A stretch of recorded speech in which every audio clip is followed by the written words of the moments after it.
Hello Russian learners, Anastasia here, and in this video I am going to tell you about my family in Russian. It will be a listening exercise for A1 level students. I recommend you to listen to me carefully without the subtitles the first time, then turn on the Russian subtitles, and only then, if there's still something you don't understand, turn on the English subtitles. So, let's get to it. У меня есть семья. У меня есть мама и папа. Их зовут Ольга и Сергей. Сейчас я у них на даче. Мои родители инженеры, но сейчас они уже не работают. Они на пенсии.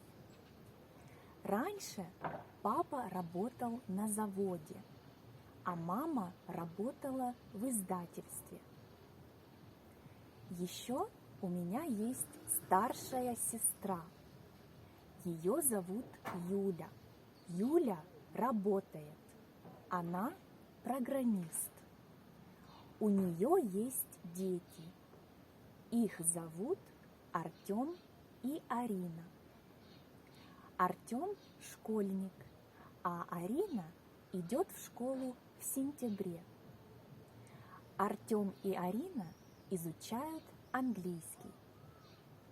Артем уже хорошо читает по-английски, а Арина еще не читает, но уже знает весь алфавит и некоторые слова.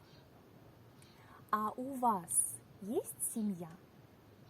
У вас есть братья и сестры, муж, жена, дети, может быть, внуки?